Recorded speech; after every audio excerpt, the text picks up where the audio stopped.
You said running with the players and the organization, and just being that leader and just being around, seeing the crowd. I stepped on the court yesterday and I seen the big crowd. Like I'm built for that. And I just enjoyed that little split second of seeing everybody there to watch the school show. So I'm blessed to see that. So it's only one chance. So I mean I'm happy to just look at every single crowd. I'm gonna stare at y'all the whole time. I'm engaged with y'all, but just be ready. Well, welcome to the school show. He just announced it right here. Welcome to the school show.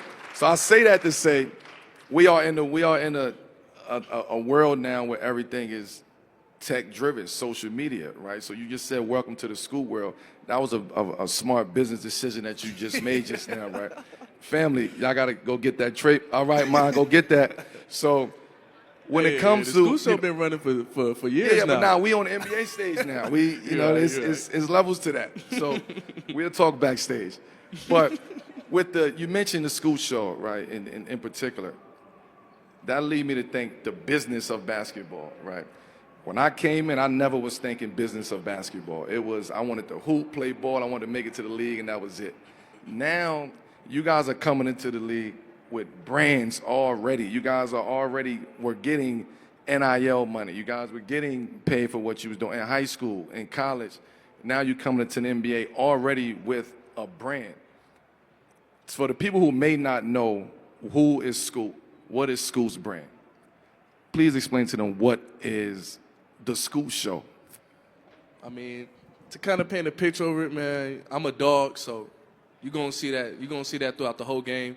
Just me being out there playing hard, playing for my team, and just having fun with it. You're going to see a lot of emotions, a lot of passion goes into hooping. It's just something that clicks for me when I get on the court. So you're going to see a lot of just enthusiasm and, cheering on my teammates, just positive energy. And you're going to feel that from afar. Like you said, like a school show, it's real. The impact is real. And I just want to impact everybody to go out there and whatever they do and to have fun. That's what the game is about. That's what life is about, to have fun, to live your fullest, and to be overly determined to dominate each and every day.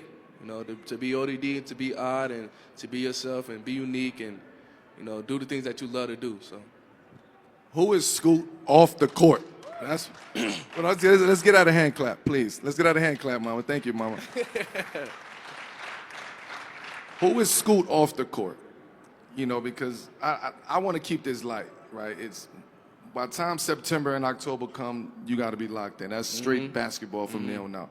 But now this is a time that you should be enjoying it, right? You just got drafted. You're playing summer league. You're on the stage at the first annual NBA Con. You're part of a family now, right? So who are you off the court? We know you are on the court. You're a dog. You're going to do what you have to do. But who are you off the court? What are the things that you're into? Not. What are you doing in your spare time? What do you want the fans to know about? I mean, school off the court is real chill. I don't like to call myself goofy because people that do that, they're not really goofy. But I think I'm just real chill and pretty outgoing. I'm pretty quiet, but I think I can get in the mix a little bit. But I like to read a little book here and there. To kind of give you an example of what I read, like my favorite book is The Four Agreements. So if you read that before, you kind of know what kind of spectrum that is. And mainly with my family, I got 2 dogs, 0 in range, so they keep me really busy. They training right now in Georgia, so they getting right before they come out to Portland, so they not all bad and stuff. And then I have a good dog trainer in Portland too, though. Oh yeah, I'm serious. Yeah, I'm serious. If you got dogs? I do. I have a boxer. See, okay, they're on the same kind of temperament. Yeah, we need that. So we get that. Yeah. So that's who is Scoot off the court. He loves his dogs. He read books. I'm sure you haven't heard a young guy in a long time say on their off time they read books. I'm just being very transparent and honest with you. And that answer to me was the best thing that I've heard all day long in this interview, from any interview that I've heard from a young player. Because for somebody to say on their off time at his age that I'm sitting down and I'm reading a book and I'm taking the time out to do that, that's not something that I didn't fall in love with until later in my career. As a man, when I had to find myself as a man. And for you to be doing that at this young age, that just says a lot about you, about your foundation, and about what you built off of and what you stand on. I just have a couple more, then I'll probably open the questions up to a couple people in the stands. I asked you, what is your mindset? What are your goals? What are your goals? And how have previous athletes affected you in any way? Whether it's a positive way, whether it's a negative way, who do you look at? Who do you watch? Who do you mimic your game? I don't say mimic. I don't like to mimic. I don't like to compare players. But who did you watch and say, damn, I want to take that from that person, or I want to follow his lead, or I want to do that?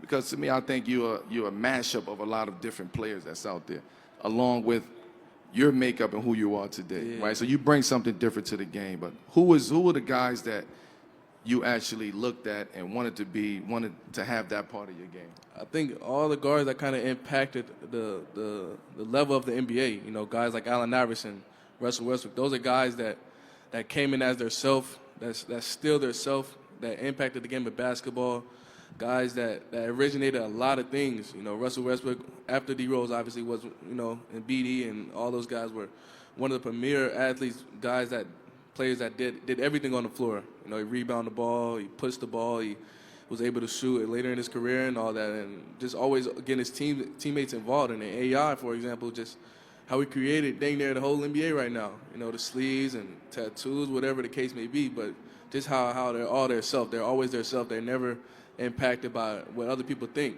And that really kind of, at a young age, that inspired me a lot to just, you know, go out there and be myself no matter what level I'm on, just to always, you know, make sure that I'm being my unique self out there, and no matter what nobody else think, you know, I always got my family and support system behind me to kind of back me up. So those are definitely the two guys that kind of impact me, especially throughout the middle school when I started to get more involved in basketball, and just seeing those guys playing highlights, that seeing Russell Westbrook flair and AI, like his shiftiness, and just how skilled those guys were. But those are the two guys that I really like. Those guys were, but those are the two guys that I really like to follow.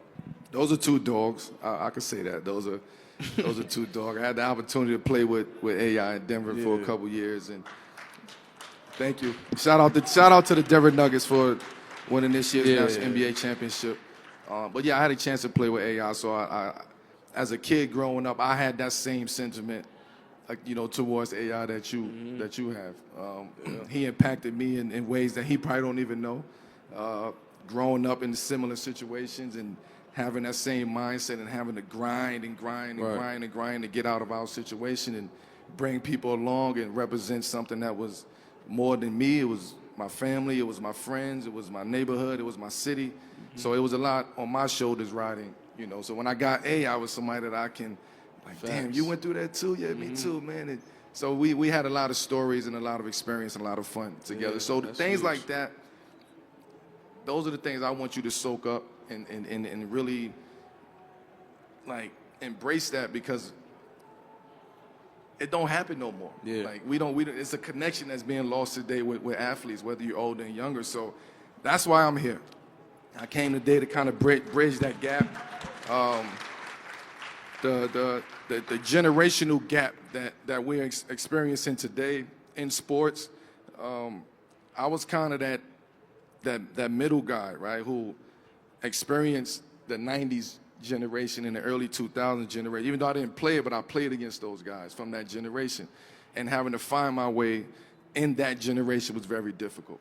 And then I was also able to experience these newer generations, right? So I know how this newer generation think. I know what's going on. I know what's happening. I know what this generation is into. I know what they're not into. It's two different perspectives of basketball when it comes to generations. And I just think that we need more dialogue and more conversation from the older players and the younger players to kind of bridge that gap.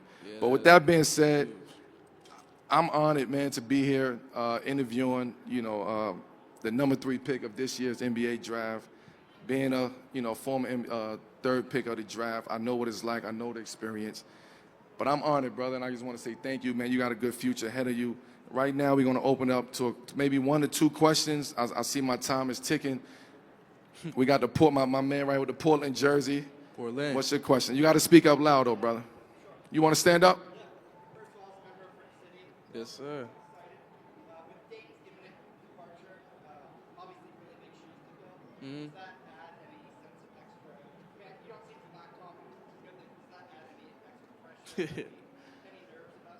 No nerves. Like, I went to a program where my role the first year was different than the second year. My role the second year was to lead a group of men that were way older than me.